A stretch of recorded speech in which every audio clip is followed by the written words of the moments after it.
Polluted Thoughts Podcast, real talk with real people. I'm your host, Colin Garrett. Live, polluting the airways with the man, Franko. How we We doing? were talking about Funkos before we started the Yeah, pod. bro. You said they're going out of business. Yeah, I'm okay. actually interested. I sounded like very confident in my answer, but my facts come from a Walmart worker, so I don't know how factual. That's why I was like, I kind That's of some stopped. insider information right there. That's why I kind of sold short on the information when I was giving it to you. Okay, like, well, the what was first this time. guy's So explanation? this guy, I walked into Walmart, the Super Walmart in Leominster, and I was Okay. I went to where the Funkos were in the back, and I was looking around, and I was, searching for just see, what me and you do, see if there's anything there that might be worth value or that we fuck with. And I saw like maybe 9 or 12 Funkos, and it just seemed like a small number. So I was like, what's going on here? You guys used to have like a big ass shelf going on. Right. So I went and got the worker. I was like, hey man, you guys move your Funkos around? There's not much over there. And he's like, yeah, dude, like we haven't been getting a lot. Like that's kind of what we have at the moment, but come over here. Maybe there's some more over on this side. We went over to another aisle, and it was just kind of like Christmas ornaments, Funkos, and stuff like that. Right. I always see like that, and then like the coffee mug shit. Yeah, too. exactly. Which I kind of like. It's cool to get an ornament. And like, Yeah, but like you could tell that if it's an ornament, that means it's been sitting here since Christmas and hasn't sold. This was like a year ago, maybe a little less than that. Oh, okay. So it was probably right after Christmas or right before Christmas, like last year. So it's delayed secondhand information from a so, Walmart worker. And he said, he was telling, so then he started going into it. I got this guy all riled up. Okay. This guy was... I always like that. Yeah. It's when you can get that situation, it's like when you're in the classroom and you can get the teacher off topic and you just dive in hard. You just keep poking. Yeah, you're just indulging like super hard. I remember like we had a math teacher, I'll leave her name out, but she was like the strict ass math teacher. Oh, I know this what I'm teacher. talking about. Yeah. And we had a class, like a senior class, where it was AMDM or something like that, like advanced math decision making. Okay. So it's like just real life math, how to use a credit card, credit card interest, but this, that. It was I think I had a class like that. Mainly credit card shit. It was it's like 4 months of credit card Bro, shit. honestly, it's better than pre-calc's not going to help you make sure you don't get in debt. So. Yeah, exactly. Well, what it did for me was it just scared the shit out of me, and I didn't get a credit card until like 6 months ago. I was still don't have a credit card to this day. Because she scared the shit out of me. What? You with like 20% interest? Showing you like horror stories, like videos of people like, I got a credit card, and next thing I knew, I owed them $100,000 with 27% interest rates. It's like the just say no thing for drugs, except for credit cards. Yeah, it was like, you buy this credit card, look at these I have a eggs. shopping addiction, look at me now. Yeah, you see these eggs in a pan, that's your brain when you get the Visa credit card. Like, that's pretty much what she was showing.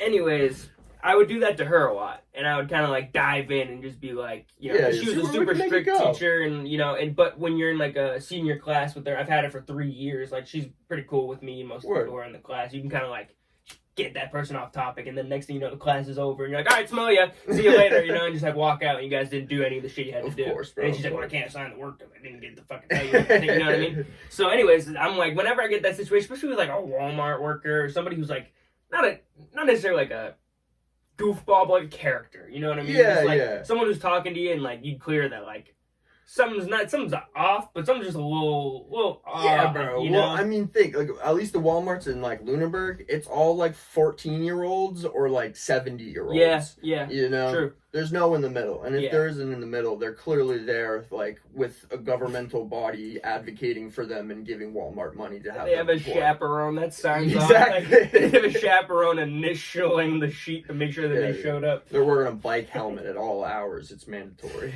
No, but this guy wasn't that bad by any means. Right. And he was a nice dude, but you could tell that someone was just like a little off with him. He's just like a little like, you talk to somebody and they do like the like kind of shit, and they like don't look at you, and they like they just like talk like right. So that's why this is gonna be good.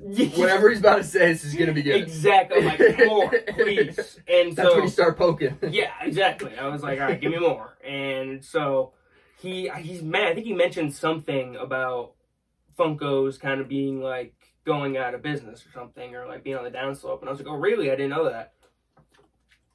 Like, what's going on?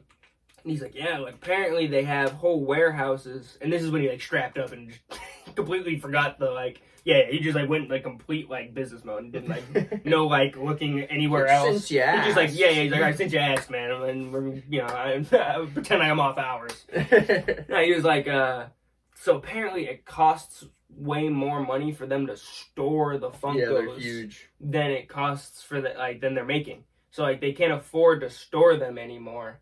So they're not paying to store them in big ass like storage units. They're burying them underground now. Oh, that's interesting. That's what I said. I was like, that's like, odd. Why don't they just give them away? Bro, imagine like 1,000 years from now, the fucking world has gone to shit. Some aliens pop down. They're like digging up. They think they found like a time capsule showing the best qualities, and it's just some shitty pop Funkos of like the Rainbow Joker or something. You know, like the Chase Rainbow Joker. What does this culture mean? Yeah. What is this? They like pick it up. They're like, this is a rare, limited Optimus Prime? These used to live here? They're like, get all confused about what history is. They're like, this must be some space-age tech meant to communicate between people. Dude, that'd be crazy, because it's like Gobekli Tepe and shit like that, how we don't have no idea about what their civilization was. Yeah, we just know it's more advanced than we think it was. Bro, I'm picturing like Indiana Jones walking up and instead of grabbing the artifact off, it's just a Funko. Yeah, that's jokes. I just thought that was crazy, man, because at that point, the company could just give away Funkos. They would become like a huge... Right, it'd be cheaper.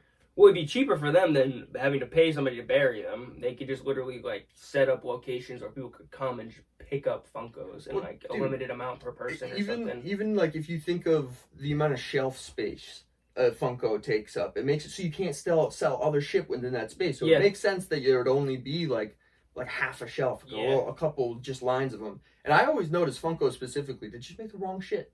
Like you'll find like a random thing that no one even knows. Like, well, they're not really shooting for the stuff that we like. They're shooting for more why stuff. Though?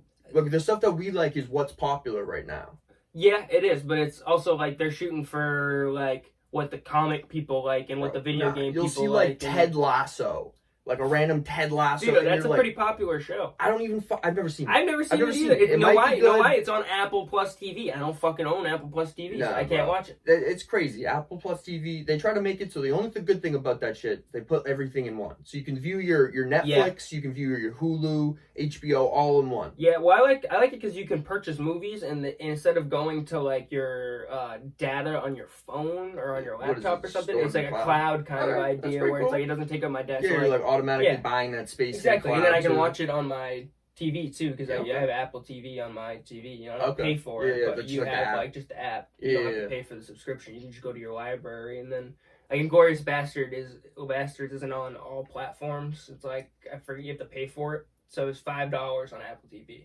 Yeah. For life. No, I get that. That's pretty cheap. But I mean, instead of like chasing it from streaming platforms. Yeah, exactly. I don't like the way I do with Peacock. Like I'm only on I'm only on Peacock because of The Office. Yeah. You know, there's other shit on there that I'll watch. Like they have like Harry Potter and like some other shit that. Yeah, that's actually pretty dope. But like, I bought it. And now you got them on VHS. Yeah, I have 2 of them, and I think those are the only 2 that they probably made on VHS. But I only pay for Peacock for The Office. It's $5. Yeah. I watch The Office that much. Me and my girlfriend love The Office. She watches it all the time. So it's like, for both of us, $5. I can look at that. Yeah, no, I'm not going to pay, whatever, $10 a month to watch one movie when, like, I watch it, like, maybe, like, once or twice, like, once every couple weeks. The cool thing about, like, Netflix now is that they're becoming, like, they're cornering the market for stand-up comedy. They are. You know, so they just get in, especially, like, specifically the realm that we like a Theo Vaughn, a Joe Rogan, Bert Kreischer, Mark Norman. Yeah. And even, like, now they got, like, a Stavros, Dude, David Tell's doing a Netflix. I think he already has one on there. He might already have one on there, but he's doing another one. Yeah, like I didn't see his old one. I saw him on Kill Tony. Yeah. And I've seen him, like, with different roast stuff with, what is his name, Jeff Ross. Jeff Ross, yeah.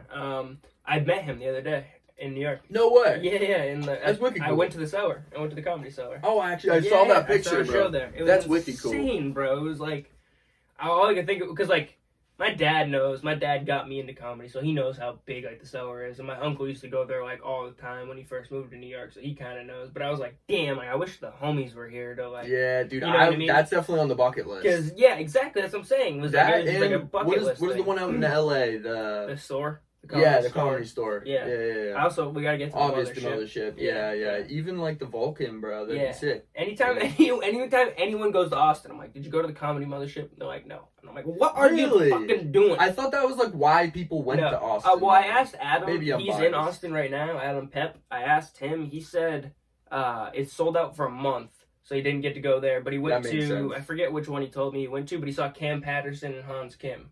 Was it Kill Tony? It wasn't a Kill Tony set. It was a different comedy place. Yeah, dude, that's so cool. I know, right? Isn't that so cool? But like the Cellar was the same exact kind of environment where it was like you walk in. Finish my point about the homies was like they know how big of a comedy place it is, but like I was like giddish in there, bro. Dude, I was like, that's that, and like, dude, what the fuck is going on? Like, it's this small, and like, what? He's right there. And bro, he's imagine living in the area. Yes, that's what I'm saying, man. That'd be sick. So cool. Being able to frequent the comedy. Yeah, so we saw some great comedians. You might not like recognize all their names, but they're if I showed you like a video of them, you know exactly what I'm talking about. Okay. This dude Jamie Wolf. He's like pretty young. He's a good. He was wicked funny. He shouldn't have opened because he was killer. Can I look up these people? Yeah, of course. Look him up on your phone. You might not recognize Jamie Wolf, but he is like killer, dude. This guy is going to be one of the best comedians in a couple years. He is so fucking funny. Yeah, that's him. I don't know. Yeah, Dove Davidoff. So D-O-V and then like Davidoff. Yeah. He is hilarious as well. This guy. This guy? This guy. Yeah, that's him. But that's him in like character. That's him. Nice. Okay. I think I recognize him. If I showed you his bits, you'd probably recognize a couple from Instagram. He was hilarious. Sam J. So Sam and then J-E-Y. J-E-Y? Yeah, that's her though. Yeah. Okay. Or maybe it is A-Y. She's did you see that show that movie with Joe Rogan, Jesus Christ. Did you see that movie with Jonah Hill, where he has the podcast and like he's like dating the black chick. I have seen that. She's the podcast. She's the black girl that he has the podcast with. She's funny. She's wicked funny. Yeah, wicked funny. We saw her, and it was cool. Dude. Yeah, dude, it was super cool. And then David Tell was the headliner. That's crazy. So then David Tell goes. Was he good? Fan-fucking-tastic. Dude, I never know at a comedy show if like I actually think it's funny or if it's just the vibe. It's a mixture, obviously. Yeah. It's like you're there to laugh. You're all like there's that's why I think it's such that those like moments happen where people can get all frustrated and stand up. It's because you're in a very like not vulnerable, but like high emotion kind of or even like the standing up and saying shit is like either like you're expecting a certain standard or the guy and they're not what you expect. Yeah, well, it's also a kind of thing where some people just don't know their place, bro. Right. Like I have this real like vivid thing that I like to follow when I saw Dave Chappelle in November. That's fucking cool, dude. Yes, super cool. Actually, I was looking at tickets to that. They were dummy cheap for some reason. They weren't that bad. My dad got, so for my Christmas present, he kind of balled out and bought me and him, and then it came through my cousin Johnny. He got us like lodge seats, so we were like 5th row, 6th row. That's crazy. But like the whole floor, like they had the floor seats too, so it wasn't like we were like as close as we could. But you could like throw something at him if you wanted. Yeah, I could have hit him. I could hit him from the balcony. I got a fucking cannon. I would fucking. Dave Chappelle's going down. No. But so I saw Dave Chappelle, and it was just like, it was insane. And he does a speech in there where he goes, you have to know when you're living in your dream and when you're in somebody else's dream. And it's not like you're living it, but like, when you show up to like a show or something else, like you're living in somebody else's dream because they're doing what they really want to do. Yeah, bro, that's in his new comedy special. Yeah, exactly. That's what I'm saying. Yeah. It's like, so that shit like struck me, especially when I saw it in person. Like I saw it obviously before it came out, and I was like tearing up, kind of like eyes wet, paws, like just like you know what I mean, just like like so joyous on life. You know, and so it's a one thing that I've been real like cautious of, like when I go to things and like go places now, is I have to know like when I'm in my dream and when I'm in somebody else's dream. We talked about it on our last podcast too. Yeah, I do. I remember that. And so especially when you're at like a comedy show, like you shut the fuck up and you listen and you laugh because that's somebody's dream that they're trying to pursue and they're fucking working hard and you don't know how hard it is to get up, especially the Comedy Cellar, bro. Like these people are actually living out their dreams. Yeah, that's like cool. This is like one of the biggest comedy places in the whole world. Yeah, they're here on Friday fucking night, like killing it, And my grandfather wouldn't stop talking.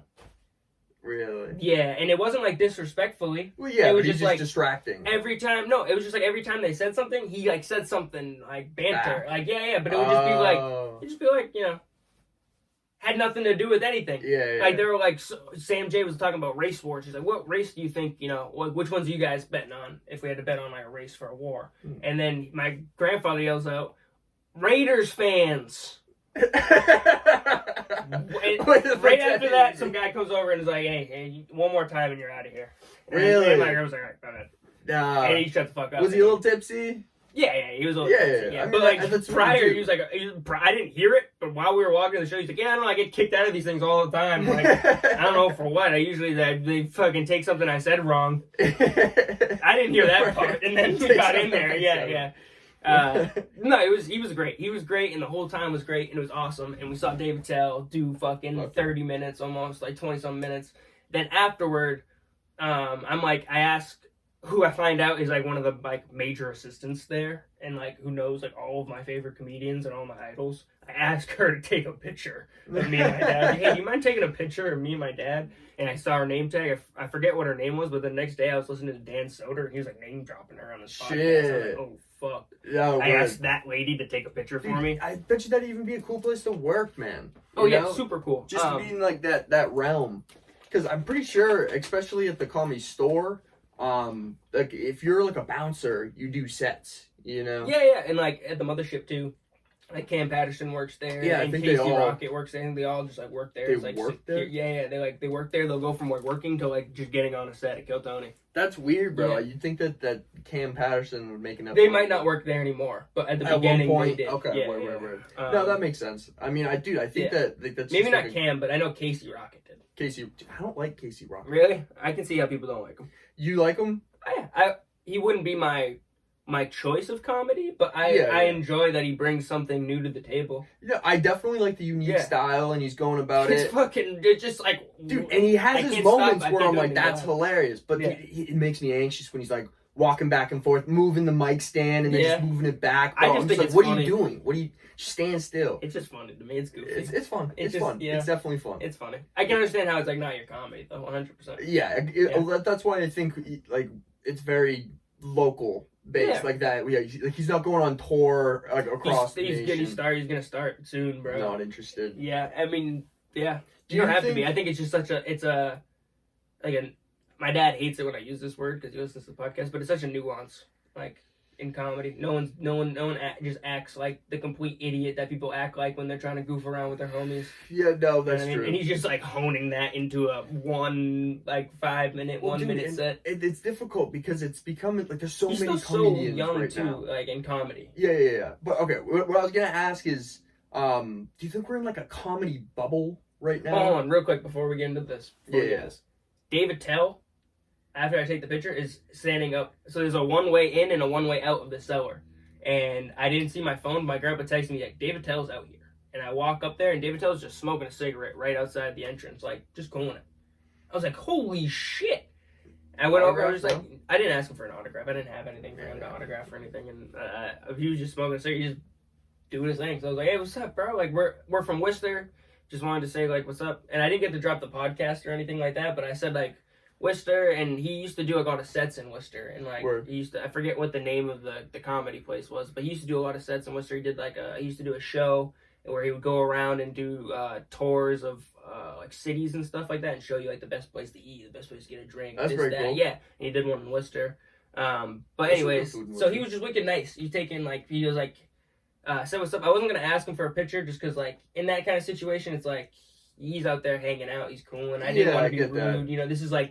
This is normal for him. This is like he's here he's here like 3 days a week. That's crazy. His daily, I just didn't want to fuck with this thing, and especially being one of like my idols, I don't want to ruin something that could be something in the future by being like, hey, let me get a picture with you. You know what I'm saying? Yeah. So I just wanted to like introduce myself and stuff. Yeah. he asked us, he's like, all right, yeah, you guys want a picture? Like, let's get a picture. I'm like, all right, cool. And like my grandpa was like half in, half out of the picture. And like my David Tell was like, hey, what's going on here? Like, you getting in the picture? You out, in, you out. And then he was like, my grandpa leans in, he's like, that's my grandson, or something like that. And like points at me. And David Tell's like, all right. Like, cool. What, like, yeah, you right. just standing around, or what do you do? He's like, what are you doing, right? He's like, what are you writing jokes for Letterman? I mean, doing nothing? I'm like, what are you doing, nothing?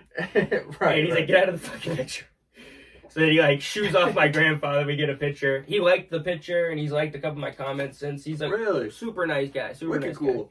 I do think it's a comedy bubble in a sense, because like you're saying, Netflix is like pushing comedy. Pushing hard. as well as, dude, like there's some crazy shit going on right now. People looking to comedy as a little bit of an outlet. Maybe 100%. When shit isn't as crazy, people are like, well, I don't need that anymore. Yeah, and there's gonna be a lot of fucking comedians out of work. It does way more aiding than it does pushing like the negative and pushing the contrary of being like but like enjoying and happy and laughing. I think like okay, so there's weird ways to quantify like a comedy bubble in my mind.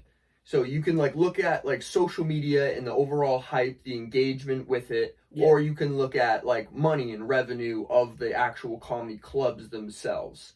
And I think that the comedy clubs probably have far more people now, or at least have no problem selling out. Like the seller in the store, maybe not the store anymore, but maybe just based on like face value in the store now still. And maybe not selling out, but I bet you even small local ones, they're seeing 100%. At least more business than they had in pre-COVID years. I could see that. I could also see them not because of how big comedy's gotten. It's moved to theaters and arenas, that the smaller local places get less of a love. But that's also, I also feel like that's not true, because like Worcester has like a big booming open mic, up and coming like comedy scene where like you can go here this day, there this day. It's like every day of the week you can go find some place to do comedy, and it's just in Worcester. It's 25 minutes away, you know? No, 100%. I don't know if it's like a bubble as much as it's like, it's present. It's what it should be, you know? It's what people need. No, I 110% agree. Like it's been that way since Jesters. I don't think it's sustainable. Like, because like when I'm thinking like, I love Hans Kim. Okay, I love Hans Kim. He shouldn't be selling out arenas. Like, personally, yes. Yeah, like headlining. Headlining, yeah. Arenas? He's going on tours. Yeah, small arenas. Good for him. You know what I mean? But like the DCU Center, like a. You doing the DCU Center? No. Oh. I'm just saying like that size of a place. Like that, he'll sell that out. You know, because like in comedy, if you're not in the round, they'll like literally block off half of it. You know, so everyone's looking at you and in front of you. Yeah. And then So but I also think that like it is sustainable in a sense, because like, so comedy I guess first started getting big in like the 60s and like the 70s, and then the 80s it became more like spotlighted. Then in the 90s it became what it is kind of today. So what you're saying, it's been like a consistent but I think that it's like it's a consistent need in the community. Like I think this also has a big factor of it, is that we've lost the authenticity in comedy movies. So then stand-up brings an authenticity of comedy and laughter and bringing those like those odd observations and things to life. Mm-hmm. And then we just like lost out on like when's the last time you got like a Pineapple Express or like? That's crazy. I think about that all the time, man. I watched like, Step Brothers last night. Yeah, like a Step Brothers, like an Anchorman. Dude, you know what I mean? Like those movies don't exist anymore. Like the second one, like the second Anchorman and Step Brothers even are pretty late. Yeah. You know, those are like the end. Yeah, even the latest McVeigh movie, was it Don't Look Up? I wasn't a huge fan. Yeah, I liked it because I thought it was the closest thing that we get nowadays to what that used to be. Really? You thought it was like... I didn't think it was very PC. I think he said exactly whatever he wanted to say. He shit on like a lot of society and what we're doing these days. That was refreshing. There was a satire. Yeah. But like, I also think that like we don't get that anymore. Like what comedies are coming out that you watch? They're all corny as fuck. Yeah, no, and they're all like I'm just waiting for Shane Gillis to put out another thing. You know what I mean? That's like what we're waiting for over and over again. It's like a skits. You know what I mean? Like, just waiting for him to put out like some shit. Something that's not like they're putting out a show though.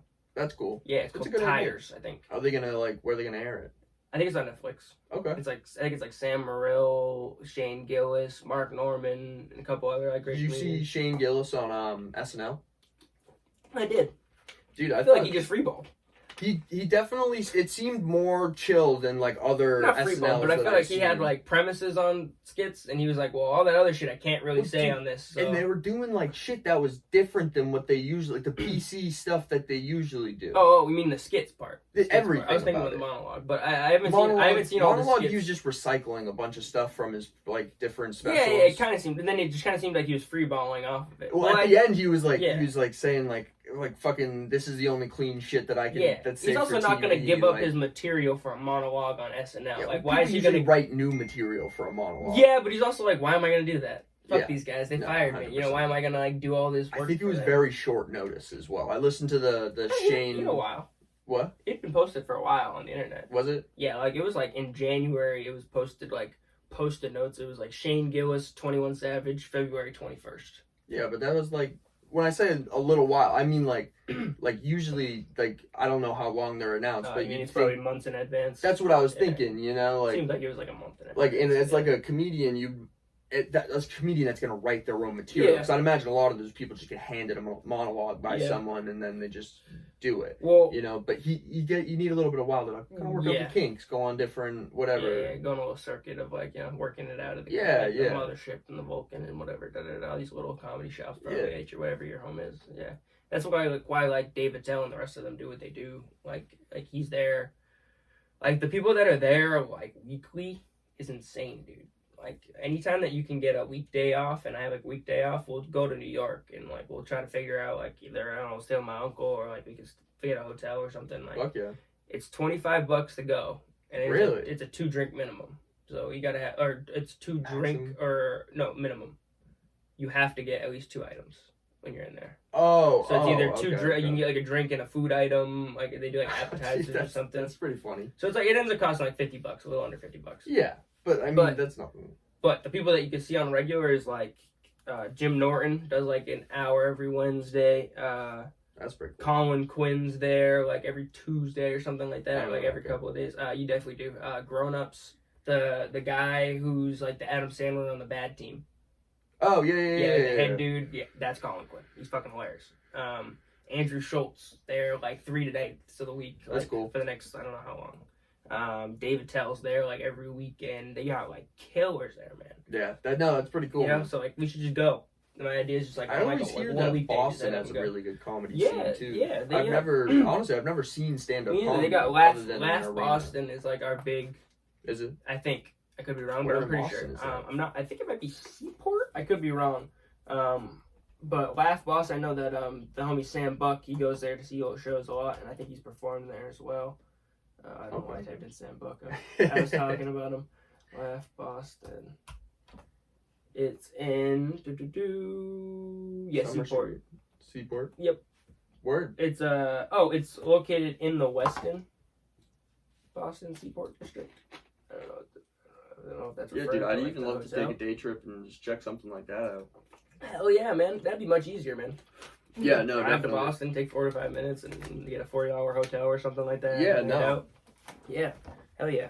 It's I don't know. Carly's just we could hit the Cino too, right? Dude. You're talking about the Cino, man. I have that written down on like the list of things in case we lose our topics. Yeah, you're saying you want to go to the Cino, bro. I'm trying to go to the Cino, man. We can go whenever, man. What are your plans? All right. So I've been to Cino once. Yeah. Okay. It was for Maddie's birthday. I was broke at the time. What casino? Oh, was it Encore? Mohegan Sun. Mohegan Sun. Wow. Yeah, well, right, and like it's like out of state. That's down in. Yeah, it's Connecticut. Yeah, I haven't even been. I've been there for. Dude, it's cool. Yeah, wicked cool. Yeah, like a sick environment. I went there to watch the guy who trained me in jiu-jitsu. He had a fight there, like an MMA fight there. So I went there to watch that. They have like a venue there. Cool. They do. That's where like huge, their WNBA team, like the Connecticut Sun. I bet you that's like the lowest like occupancy rate of the week. You know, like maybe they struggle. The tickets are very cheap. I've considered going multiple times, but they're the Connecticut Sun, I think, because they play at Mohegan Sun. Dude, there's like a Bill Burr bit where he just asks people He's like, if he's like, the WNBA isn't going well because women aren't going when men go. Or like they aren't watching it. Yeah. And then like the Kardashians are wicked rich. But then he was like, name the local team. And I thought about it. I don't fucking know. It's the Connecticut Sun, I'm pretty sure. That's the closest? There's not like a Boston team? No, we don't have a Boston team. Connecticut Sun.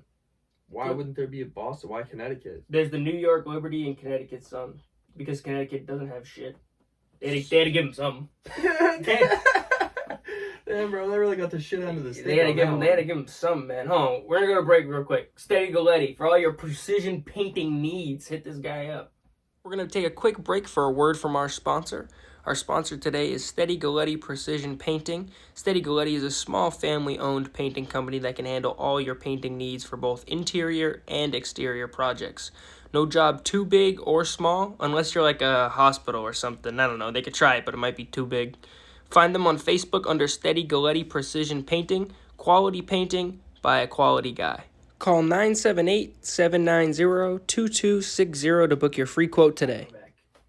Tony G. He's PTP number 59. Check it out. He's a comedian. He's from Lunenburg, but he also owns a painting company. He's been painting for like 20-something years, 30 years. Cool. Okay. Yeah. It's not like I'm getting paid for it. I just want to shout him out and get, if you guys need something painting-wise, and some grown people, because obviously no people our age are fucking getting anything fucking like house painting? Interior, exterior painting. Right. He does it all. He's very good. Dude, there's a couple people like Sam Tippett. He's buying a house. Yeah, he's right up the street. Yeah, bro, that's sick, bro. Yeah. That's so cool. Oh, go back to the casino. Oh yeah, casino. Okay, so I went to Mohegan Sun. It was my Maddie's birthday. I was broke as shit. Where the Connecticut Sun play? Yep, we're looking. And then I was broke as shit. I think I literally had like $20 for the night. Oh. Yeah, I know. That's what I'm saying. Yeah. So like, I literally just played slots because it was like wasn't. You're like 40-cent betting. Bro, yeah, burned it all in like 20 minutes. Literally sat there for the rest of the night just drinking, watching everyone else gamble. It's terrible. So my point is, I would like to go and like play some blackjack, maybe some roulette. You know what I'm saying? Hell yeah, man. Yeah, bro. So give myself like a $250 budget, something like that. Whoa! All right, you're big balling. 200. Well, dude, it's my first 200. No, that's not like big balling. I try to stick to like $60 to $100. So 60 to 100 sounds better too. I just didn't know frame of reference. Yeah, 60 to 100 sounds good. Well, if you're trying to play table games, they're usually $25 or $50 hands. That's what I figured. And that's why I said 250. Yeah, but we can go play the virtual, and you can bet as much as you want, like whatever wager you want. I always get sketched out by virtual shit. It is a little sketchy, but like. I don't know. I'm not trying to bet 50 because like when they had the $25 tables, I'm game. I'll play. If I bring $100. Well, how about blackjack? Yeah, blackjack. I'll play blackjack. $25 tables. Is that not a thing? That's what I'm saying. If they do have them, it depends on what day we go. If we go on like a Friday, Saturday, maybe even a Thursday. Sometimes they don't have them. Or really, like, just because the amount of people there. Exactly. They just switch it to $50 minimum. They're gonna make more money that way. You know what I mean? But yeah, I've been watching a crazy amount of blackjack. And more people are there to spend money. You know. So spend bigger, but more people means more higher end. I'm on the low end of the food chain. I'm on the bottom of the totem pole when it comes to like wager amount. So no, I totally feel that. Honestly, a lot of it I feel like is just the fun of winning. Like you don't necessarily obviously it's more fun if you win more money, but like even if you just double your money with a $60 budget, the rate it's just like the enjoyment of success. Yeah, right. It's like this is awesome. I just did something. I didn't do anything, but I did it. Yeah, exactly. You give me pennies, I turn it into dollars. Yeah, pretty much. But dude, I'd love to. I usually go with like $60 to $100 so I don't blow my cash because I'm not trying to be the guy who hits the ATM. I don't know if I ever told this story on the podcast. Ever tell you about the time we brought our Uber driver to the casino? And he like came in with you? Bro, yes. No, I never told this. Bro, what? This shit was insane. Dude, that should be a movie. It should be. It was crazy. We went out. It was me, Mario, and Lewis. We went out a preseason Celtics game. We had a hotel room in Seaport. We were pretty banged up. I was the least banged up of the three. Mario was like head down on the desk in the hotel room after the game, like falling asleep. And I'm like whispering in his ear, "We're going to fucking Encore. We're going to fucking Encore. Get the fuck up." And I'm trying to get him up. I'll show you afterward. I have an entire like video sequence of everything that happened. It was like it couldn't have been better. Like maybe if I missed like one or two times, I could have got a video that would have been like a better plot to the whole thing. Like give you the exact sequence of things that happened. But like I have like video proof of like everything. Okay. And I get him up. We order ourselves an Uber from the hotel to the casino. The Uber driver is, I don't know, like our age, and they come pick us up in like all blacked out Beamer. And I was like, oh shit, this is nice, pulling up in my luxury. And I hop in, and I'm a little faded, so I'm like, not talking out my ass, but you know what I mean? I'm being like super friendly and shit. Yeah, and yeah, I'm yeah. like, hey man, like what's good? And he's like, he's a Nigerian dude who like, I think he was a little bit older than us, and he came here like, a couple of years ago, and he was like, you guys going to the casino? I was like, yes. Like, absolutely, you I was already know. like, yeah. I was like, yeah, you coming with us? And he was like, I was thinking about it. I was like, that Dude, word. That's the little bit of motivation that he needed. I didn't even do anything. I barely say anything. All I asked is if he was coming with us. He's like, I was thinking. He's like, fuck it. I was thinking about it. Fuck it. I don't need his money. Yeah. I don't need a job. He had a real thick, like African Nigerian accent. He's like, I was thinking about it. And I was like, word, bet. This is sick. He starts showing us like he makes music. Starts showing us his music. Oh, I was yeah. like, word, this is dope. That's pretty chill. I airdrop him one of like me, Flago Red and Nas's songs, and we're bumping it like hard on the way to the casino. It was sick. Then he keeps showing us our music. Like, we didn't talk about him coming into the casino again. We were just talking about music, and like we were just like, Mario's super friendly with all our Uber drivers too, and like it's always a good time. And we're on the drive. There's like a strip. It's like a bridge, I think. I think it's Drawbridge, right before it almost looks like, you know, the Hampton Bridge when you're going into Hampton. Looks almost just like that. And that's the only way to access it? There's another way, but this is just the way that, like, you'll always go. Right, like, the highway will always take you this way. It's the most convenient way. Right. And Encore is just this gigantic mecca, like, right in front of you. This big beaming golden light while you're on the bridge. Nice. And we haven't talked about it again. I'm like, so you coming in? He goes, yeah, I'm going to pull in. I was like, you going to pull in the garage? He's like, yeah. No, I'm like, no fucking way. Like, taking videos, like, he's coming into the casino! And, like, the running joke was that Mario kept saying, we're going to Encore! We're going to Encore! And, like, in every video, he said it. We get in, and he's pulling in, and he just pulls right into the garage. Goes down, gets into the garage. Man of the people. Gets out. He has, like, a fucking fanny pack already, like, ready, like, shoulder bag. We all go in together. The four of us, me, Louis, Mario, and the Uber driver. The Uber driver goes over, hits the ATM. I think we might have used the ATM to pull out our cash, go over. I got rocked early. I think I pulled out 100, or maybe I think I pulled out 50, and I lost 2 hands of blackjack. I was going to try to turn 50 to 100, and I lost it immediately. He was like, I'm not spending any more money. Like, I already bought food, and all this shit in Boston. Yeah. And he pulled out like 100. Mario probably had like 100, and I think Louis probably was paying like 100, 200. And they were there for like a while, going back and forth, and then the Uber driver starts going like, you guys got Zelle? I was like, Zelle? Nah, I ain't got Zelle. He's like, you got Bank of America? I was like, no, I don't got Bank of America. And he's like, all right, let me go. And I watched him go to the ATM like 3 more times, and he comes back with cash.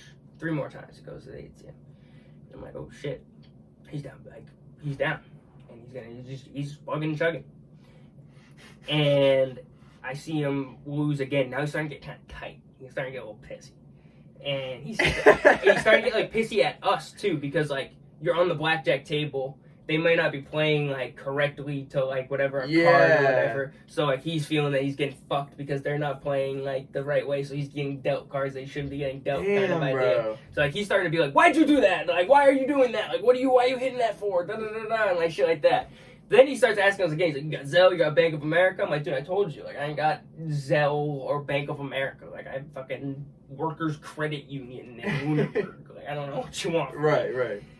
Then I see him, and he's like, not like frantic, but like, he's like starting to like ask everyone for money. And we're like, none of us got money for you, bro. Like, you know what I mean? And while we were going into the casino, like, I was like, I'll give you $20 to bring us home. And I hadn't given him the money yet. And I had $20, like, stashed away. And keep that for breakfast.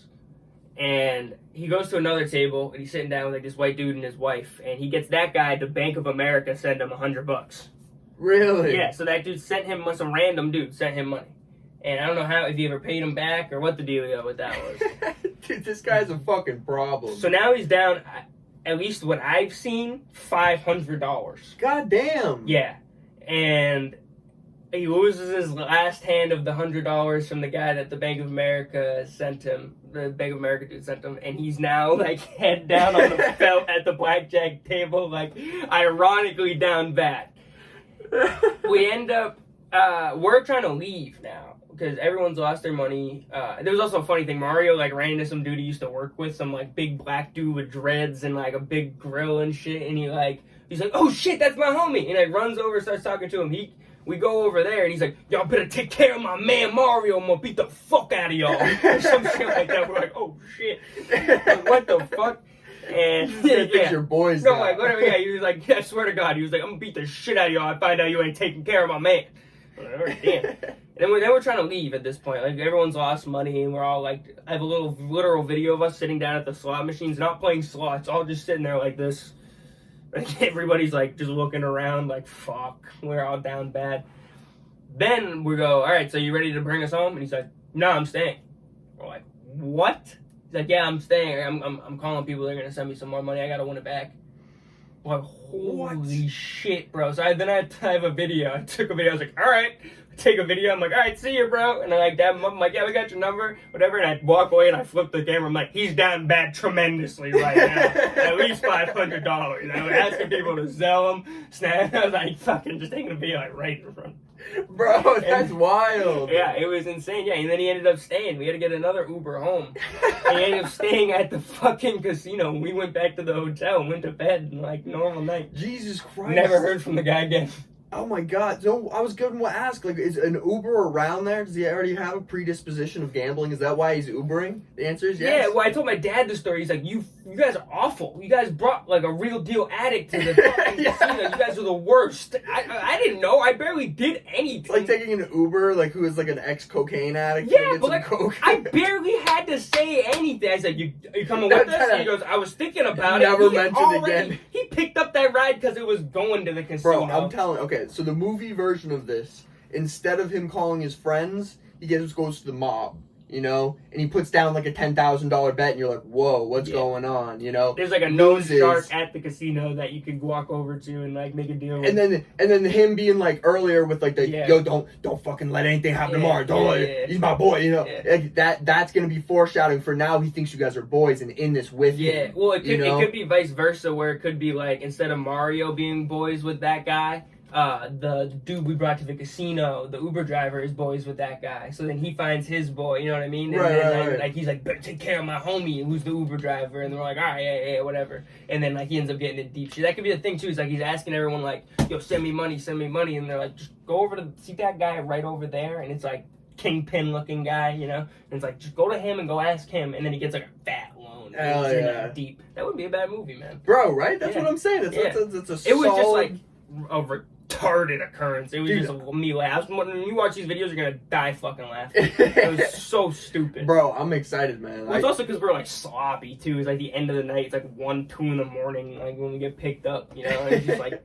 it's just a shit show. There's a guy. I'm sure you've seen him. I'm sure he's enticed your gambling like fucking wants. Bretsky is his name on Instagram. You might not know his name, but you've definitely seen him. He's the dude who does like the pinball spins, and he does like watch steak? Me. He doesn't just do steak. He's usually in the casino. He's like, watch me turn this $100 into, and he crumples it up, and he's like, nothing, we got wiped. You know, like that guy. Yeah. He's been making me want to gamble so bad lately.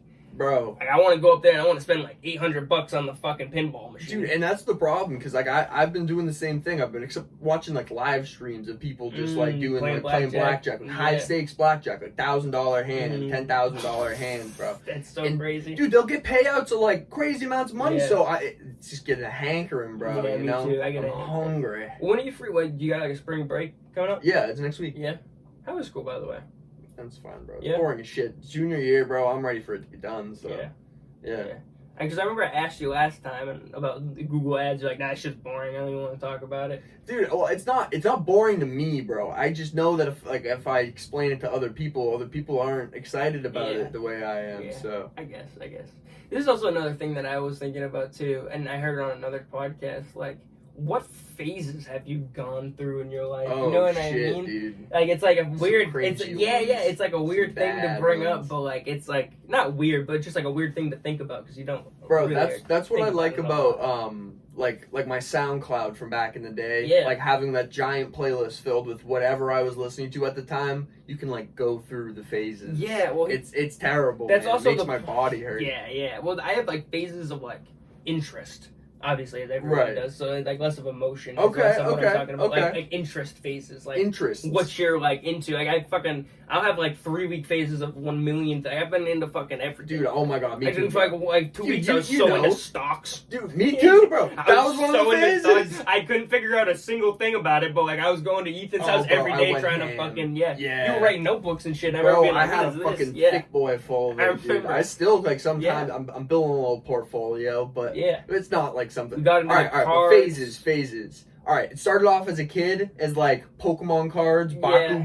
Oh yeah. Beyblades. Yeah. Yeah, Let 'em rip, Bionicles, bro. James is into Beyblades. Beyblades, bro? Yeah, I don't man. even know what the fuck it is. My dad bought the best one you could. That's like the let 'em rip, right? Yeah. My dad went online. He bought James like a couple nice ones for Yeah. Christmas, and then he went Nice online ones? and like researched, and he bought himself the best Beyblade that he possibly could, like all Shit on decked out, like everyone. modded. It's like this fucking big, so he can just rip it on James and just beat his ass every time he uses it. So funny. But yeah. James That is phase, like, I'm trying to Pegasus, think. go! What else was like a part of that phase too? Legos, obviously. Like, yeah. Legos and Bionicles. Bionicles That's just go like a hand normal in kid hand. phase. Keep going. Yeah. From there, what'd you get to? Like once you started to like individualism, like Okay. like, 6th grade, 5th, 6th grade. That's when So, you start to, like, okay, get your I interests. went heavy into a basketball phase. You know, myself. Okay, yeah. You Well, know, you were I- homies with like your homies were into that shit too. You guys were Yeah, like sporty and facts. shit. Yeah. But like that's also true with like the bio. It was just like the age you were. That's what you did. You Yeah. know. And then like Everyone goes into that. like it's like when you're getting into sports, girls. And then you had the ROTC phase. Oh my god, bro. That was a I forgot crazy about phase. that. That's like a different. It feels like a different Get life. the fuck out of my way, Civ. I'm fucking Bro. protecting your freedoms. It's like the meme where he's like when a kid doesn't stand up during the Pledge of Allegiance and the kid's like fucking geeking out, like fucking veins popping out of his face.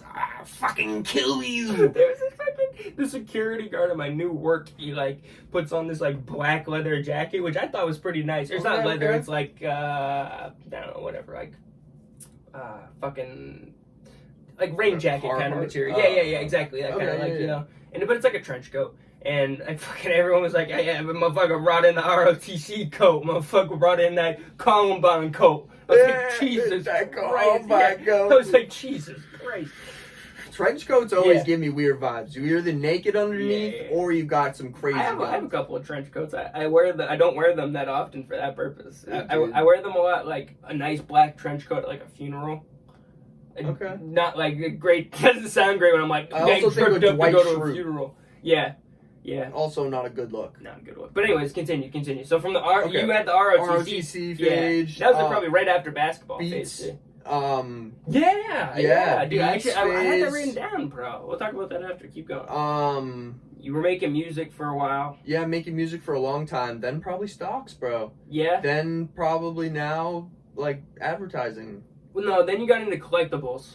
Oh, I'm still into collecting. Yeah, but like that was when the phase started. Okay, I'll was say like, fuck the average. That's not a phase, bro. The Yeah. collectibles are the phase. But then there's also like the less interest too, and more about like career, like what you think you're Yeah, gonna well, that's do also, phases, again, like, too. the that's where like a you're part at of the in your interest life. thing too. Yeah. True. It Yeah, is. It's like a mixture of like all like the emotion phase, the thing phase, like where you want your end goal. it's like what it all adds up to be. Yeah. I've had like I had a phase for a while where I was like, I'm gonna do really good in school, and because I was like. Prior to like 7th, 8th grade, I was like straight A student. I was like, I'm just gonna do really good in school. I'm just gonna go to ROTC. I'm just gonna be like a pilot. I'm just gonna get like my school paid for and shit. Yeah, bro. I'm That's what like, everyone it's not says, that bro. fucking easy. Bro, everyone has that phase though. Like you, Yeah, they do. especially men. Like you ask them, they'll have like Yeah. they'll be like, "Yeah, bro, I wanted to go in the military at one point." Yeah, and then yeah. you learn that they're like fucking like doing some eyelash crazy on your shit. face. Oh god. Oh, Oh, bro. it's on your nose. I can get it, bro. It's on your nose. You got. Oh, stop smacking yourself, I'm gonna man. get it, man. No, it's on your cheek now. Alright. Well, you're supposed to blow him for a wish. That's what I was trying to get it to. Well, yeah, bro, but that's kind of gay. Forget it. Yeah, bro, but you didn't like preface it with no homo. No, but I was like, bro, you got an eyelash on your face. Let me Yeah, get it bro. off for you. You were like- there was no fucking time. No fucking eyes. If I wanted to kiss you, you would have kissed me by now, Frank, alright? Bro, the place that I work, I won't say where. There's this one employee that like says the wildest shit to my boss who's gay, and he'll be like, oh, I'm trying to think of an example. He'll be like, Like homophobic shit? So, no, like just gay shit? Gay ass shit, bro. This kid's like 18 years old. My boss, just fucking with who's him? a 40-year-old gay man, loves it. He loves it, bro. And so this kid will be like, he'll be like down on his knees, like cleaning something up. And he'll be like, yo, bro, get up. And he'll be like, why? I'm just gonna go back down on my knees later. And he'll like be like looking up at my boss. I'll be like, yo, this is terrifying. From a third party, this is very uncomfortable. Very uncomfortable, bro. I'm picturing like a mom and her 3 kids. Is the other employee gay? No. Oh, he claims not to be. Yeah, okay. Oh, right, bro. Okay. Okay. I was like, okay, bro. All right. So whatever you say, man. But don't get me, dude. Back in high school, like I used to like walk up to my teachers. You were homoerotic. Yeah, bro. I'd walk up. I'd be like, "Yo, Mr. D, you look fucking handsome today." You know? No. You have way more homoerotic shit than that. You'll fucking be like, "Oh yeah," and some shit like that. Bro, right? yeah. Well, I'd walk up to my teacher and be like, "You're so handsome, I want to kiss you." Yeah, that was another phase. That's another phase. I went through a little bit of homoerotic phase. A little Chris Pontius phase. You know what I'm saying? It's a man thing. We all do it. But no, back to the military thing. Yeah, everyone has that. Like, yeah, bro. Yeah, even like after high school, like I didn't know what the fuck I was doing with my life. Dude, my military phase, it was extra, bro. I'd wake up at like 5 a.m. before school. You had like the long comb over. You had like the long comb over with like the tidy fucking. I was the fucking drill sergeant of my fucking drill team, bro. My guy, to fuck with me. I was the highest ranked freshman in history. I was showing Liv too, and preface what I'm about to say. I'm not saying that you're not good looking, but I showed Liv a picture of us when we were like younger, and I was like, "Look at Frank with hair, dude. He was stunning, bro." Dude, I want to kill myself every time I look at those pictures, No. You're not good looking anymore. I but when you had like that, dude. like long, dude, I looked at over, pictures like, of me like, with like bro. 3 years ago. It was 3 years ago. I had a full head of hair, and I'm like, dude, what the fuck? You had like a movie like long, like extra, like I wouldn't be able to take care of that much hair, like keep it that orderly, and it just happened. I literally would just throw a little bit of schmeck in there, and that was it. Was it the schmeck that did it? It was definitely the schmeck. I had like really long, heavy, not heavy, just like down hair. Yeah. It went down instead of up. Yeah, you know what I'm saying? Yo, light in weight. Yeah. Thin. My hair, Hence my hair is like not super issue. thin, but it's very light. Yeah. I know what you mean. That's honestly, I never was scared of going bald until like you started to like tell me like your horror stories and being like, I'm fucking like I'm starting to go bald, bro. So yeah, fuck that. At like 19, yeah, dude, and it I was like, fucked. Damn. I don't know. I just remember. I'm sure I told you this story. My dad one time. Yeah, I told Liv this story after the story I just said. Because my dad went bald like now, like at my age now, you know. And he walks up to me, and I'm like, 18 years old, already showing signs, and he's like been gone for a month. Walks up to me, he's like, that's fucked up. Literally, he's like a fucking foot away from my head. He's like, that's fucked up, bro. I thought he was like, we're gonna get that fixed. No, he's like, that's fucked up. We're gonna get it fixed, bro. Yeah. He's like, that's whatever better, you need. That's better than you going like, that's fucked up. Bro. And just walking away after not being home for a month. He comes home, that's fucked, bro. And just walks out, doesn't say he's gonna help you fix it. Should have took the help. No, yeah, I was gonna ask, whatever happened about that? I don't know, dude. Well, so what happened is I just wanted to not, because like, okay, so the thing is, if you go on like a Keeps or even like some sort of like a Keeps is just, it helps you keep your hair. Okay. It's a pill that you take, it helps you keep your hair. Pill. You know, and then you'd have to get like fucking laser. That was the other one. There was one that they wanted to like spin your blood down, take out the plasma, and then stab it into your head like 1,000,000 times. And they show you pictures of people whose head they just did it to, and it's like all fucking. Oh, and you're like Megamind? Yes, dude. Yeah. Like that bitch who got the shit kicked out of her in the UFC. Oh, Joanna, Great fight. She did look like Megamind. She looked like Megamind. But dude, I was like, why would I do that to myself? Yeah. Or then there's like, you see people who they'll shave their whole head bald, put a sticker down, and then put like a fake wig on top. Don't do that. That's what I'm saying, bro. Like, but now don't be that guy. But now I'm just like catfishing or hatfishing people. You know what I'm saying? They don't know what's going on underneath, bro, under the hood. You know? What you got under the hood? Bro, I'm packing a 12V. You'll never fucking know, unless it's a windy day, in which case I'll cry. That's so funny, bro. Like a hat fishing people. Right. I haven't seen you with a hat without a hat in a while. I do it in the house, you know. I won't do it on camera. And then before we'll wrap it up here near, and I know you gotta head out soon, but bro, you got like a new room and shit. You got like bro. How'd that happen? Yeah, well, You bro, like rebuilding the house? yeah, well, redoing the house. so my dad moved back, you know, sweet, like right. I mean, it's chill situation. Yeah. He like hooked us up with that, so it's like a little guest house. Yeah. I don't know, bro. It's a cool situation. Yeah, it's dope. And honestly, anything's helpful. Like, so me and Maddie, my girl, were looking for apartments a little while ago, and it was just couldn't find less than $1,800. Well, while you're trying to go to school, especially like I know that Maddie works, but like while you're going to school, it's probably very hard. Right. Yeah. You're right, and like I still work, you know. So no, but I'm saying like even like working while you're going to school, it's still hard to try to afford an apartment. Like I work full time and still barely afford an apartment. Yeah, no, and that's what's fucked up, bro. And it's so when my dad presented the option, we had to go through and finish the room and like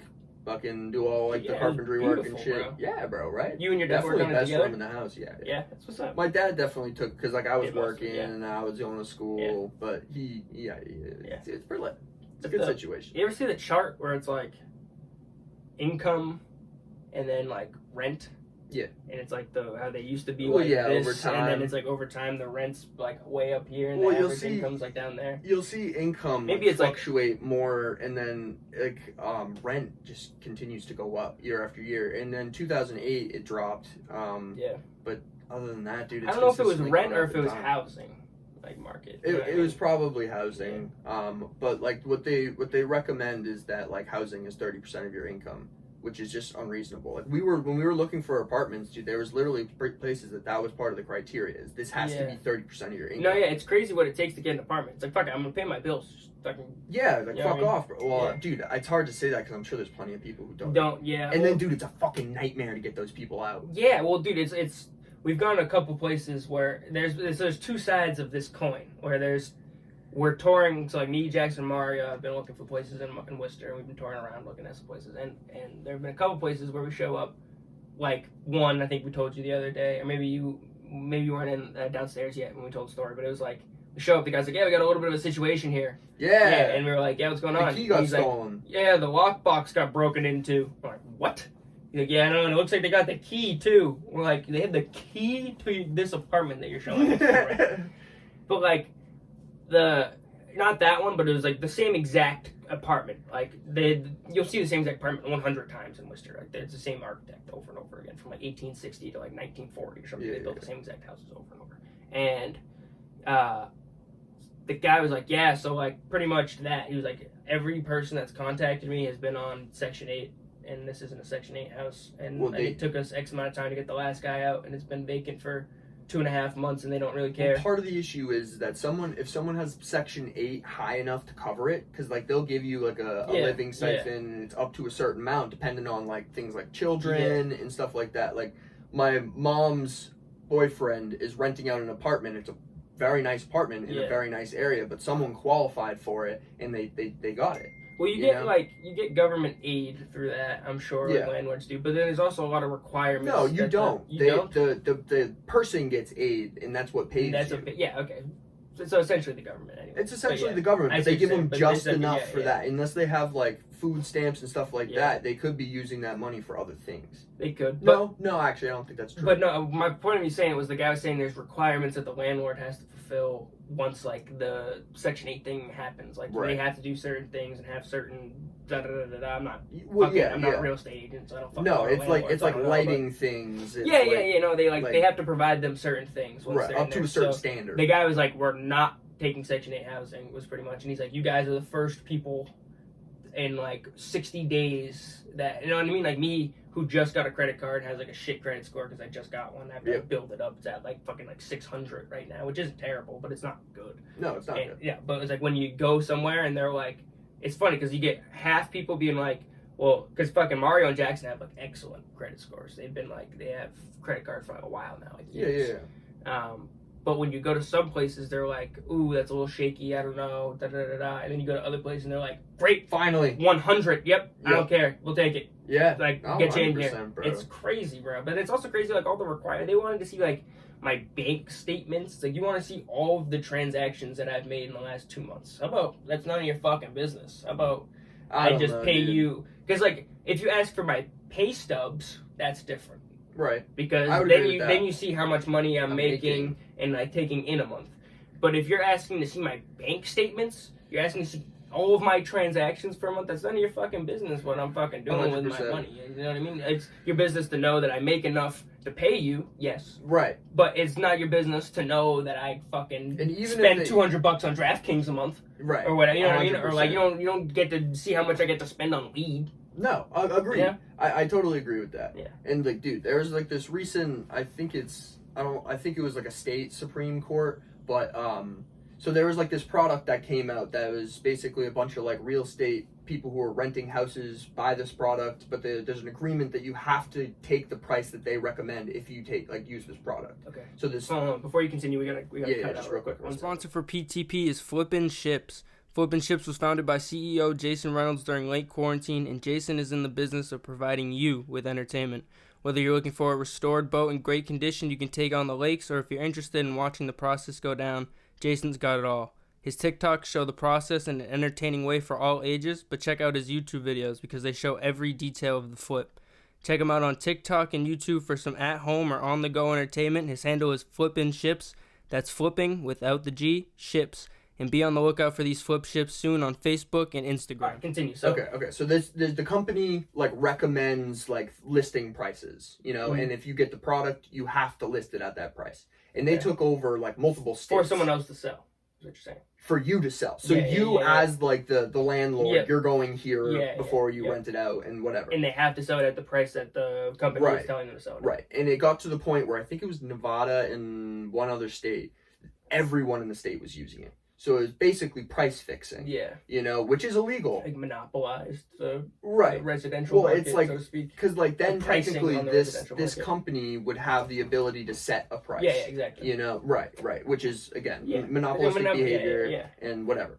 But yeah, so they're like talking about that. So my point is that people understand that there's a supply issue right now with housing, so they're going to charge whatever they can, even when their costs now drop. So it's like they call it greedflation. So the same thing's happening right now in grocery stores, where they have raised their prices during the pandemic, and now they're keeping those pandemic level prices, but their prices return to normal. That's why you see us, the normal people, having like struggling to make payments and stuff like that, but the stock market returned to normal pre-pandemic levels. It's literally at the point of highest it's ever been. Dude, at my last job, it was a joke trying to get them to pay me more money. I took on responsibility of like 2 positions above me.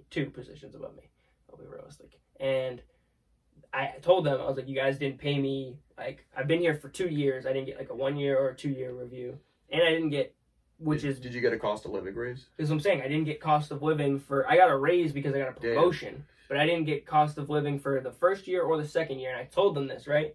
And they're like, yeah, I'll look into it, I'll get back to you. Then like months go by, they don't say anything to you, and then you email them, and you're especially through those years, dude, inflation was at like 7%. Dude, that's what I'm saying, bro. Like, you guys owe me like a couple more dollars now. It's not like cents. It's like, if you're talking percentage of what I make, now you owe me like $1 or 2 more. Based on like, I mean, it's probably more like 20 cents, but yeah. No, but like from you know what I'm saying, from the first, and then another on top compounding. You know what I'm saying? Like after I start in 2021, and it's now 2024. Like, you guys, the inflation has gone up so much that you guys owe me some fucking money. It's not gonna be cents. It's gonna be like $1. And that sucks because like you've clearly shown your worth there. Yeah, that was the thing too. And then like they respond, but after 2 months, I have to email them and be like, yo, what's going on? Like, hey. I haven't heard back from anybody about what I just talked to you guys about. And they're like, yeah, so we didn't do raises for 2020, or we didn't do raises for reviews for your first year, which is a lie because I sat in on reviews because I was a manager, so I had to do people's reviews. Like, I sat there and watched people give the review for that year. It's like, so we didn't do them for that year, and since you got a promotion, and like I left for like 2 weeks, and then I came back, and like I was gonna get a new job. And they're like, "No, come back, we'll promote you." So I got promoted. They're like, technically, you don't have it's not 2 years. You restart, and your new year doesn't start till June next year. So really, you technically haven't been here for 2 years yet. And then they're like, and like we don't do cost of living. So they're trying to say like 2 years in that position. pretty much is what they were saying was like since I left for 2 weeks that they scratched my shit off, and that since I got promoted to a new position that my new year doesn't start till my promotion starts. That's fucked. Yeah, and at that point I would have been there for like over 2.5 years, and they would have only considered it 2 at that point. Dude, that's crazy. And then they're like, yeah, we don't do cost of living. But dude, what the fuck are you talking about? And it's like a big corporation like that. Like, what is that? Well, no. It's not owned that's not the people I was negotiating with. Like, I'm negotiating with the franchise. Right, like so this individual owner. Yeah, like the corporate owner of the franchise. Yeah. You know what I mean? So, like, okay, so it would be like if you bought, like, this person owns a McDonald's, per se. Yeah. They, like, the company, call it fucking DDP or whatever, whatever. They own they own Miss McDonald's, and then they purchase the franchise tag. With you. So like if you're doing poorly too, they'll fucking like boot you. Be like, you can't be under this franchise anymore. You got your shit. So like they'll take it off. But they were like, they're a huge corporation too. Like even like they're not like franchise corporation like the one that they own, but like, or the one that they operate with. Right. Well, I more so meant like having the resource of that like you could fucking pay me. You're not paying anybody. Like the thing was like they fired the positions above me, and then they didn't fill them, and I was doing the work for them. They fired the positions 3 above me, but then I was doing work for 2 above me and not getting paid for any of it, and like being like, yo, let me get something, a bonus, anything. Yeah, well, I mean, if you hire higher up people or fire higher up people, you have more money. Yeah, and they like asked me like to take on a little responsibility was word for what they said, and I was like, yeah, I can take on a little more responsibility. It's not a problem. Yeah. And then they threw everything at me. But the point of me before I went on the tangent about my last job was that like. That's just how hard it is. It's like fucking you can't squeeze any more money. They're trying to pay like when I left that job and I was looking for like a new one. I was just gonna try to go like front desk agent and like somewhere and just do like not minimum wage, but a little bit above minimum wage, and like just try to like shorten my hours and work on the podcast more and shit. Well, you're welcome to work at the Rage Room. Yeah, I was actually gonna. I might go into like a couple part-time, like do like a part-time here and then a third. Yeah, like the Rage Room's open 32 hours a week. Okay, yeah. So I mean, I would be looking for like something like 20-something hours for like a second job, and then like 30-something hours from one job. And, like try to do like 4 days with like 2 or 3 days double shift. Yeah, and have like 3 days off kind of idea. If you're good, they'll pay you $16.50 is what I get paid. Yeah. So like the jobs I'm saying, like the job I was going to apply to is in a city. It's like a very busy place, and they only pay you $17 an hour to do it. And I was like, well, I can't. Nobody. How do these people afford to live? Right. Like because like I go and then I show up. They end up giving me like a higher position or whatever. But like the people that I work with, I'm like, how do you afford to live? And you know what I mean? Like it doesn't. Like Worcester's the same price as it is here for the most part. It's not much different. Like there is a little bit more expensive in some places, but. It's just like, how do they do it? How do people fucking do it? It makes no sense. You need multiple income households. Yeah. That's the only answer. Yeah. You know what I mean? Like, because that's what me and my girl, when we were looking for apartments, that's what the conclusion we came to. Yeah. It's like, if you want to live happily, you need at least 2 incomes in your household. Yeah. Well, you looking for 2 bedrooms? 1 bedroom. 1,800? 1,800. Wow, man. Dude, well, okay, so we were looking for 1 bedrooms that allowed dogs. Oh, okay, that's hard. Right. Yeah. Because we had Mac. Yeah. Yeah, but I mean, hopefully it changes soon. Yeah, I hope so. I mean, we're still searching, and I'm not in a rush. I'm sure it's like you were either. It's like I'm not in a rush. I'm not gonna rush into something and have to pay more money for this. Like I'm not getting kicked out of this place. None of the people I'm moving in with are getting kicked out of their places. They're on a lease. Yeah, my mom's a real estate agent, so I can ask her to like. Yeah, I mean, if she can find like if she knows somebody in Worcester who owns something. Well, she's best friends with like Lynn Walsh too. Oh yeah. Lynn Walsh fucking sells everything in this town. So. She does. But yeah, if they have like if they know somebody who like owns an apartment in Worcester that'll rent us out for cheap. Cool. Yeah, bro. Let me know. But yeah, we're like I said, I'm not in a fucking rush. I'm not on a lease here, and Jackson's not on a lease. Marner's not on a lease. Like we're just looking for the right situation. I'm not gonna rush into anything. I saving money here, so yeah. No, honestly. But Franko, man, it's been real. Dude, always is though. That's a fantastic podcast. Yeah, man, it was a good time. It's always a great time when we sit down and chat. I agree, bro. But we'll leave you how I always leave you. Peace and believe in yourselves, and we'll catch your fools another day. Keep polluting them airways.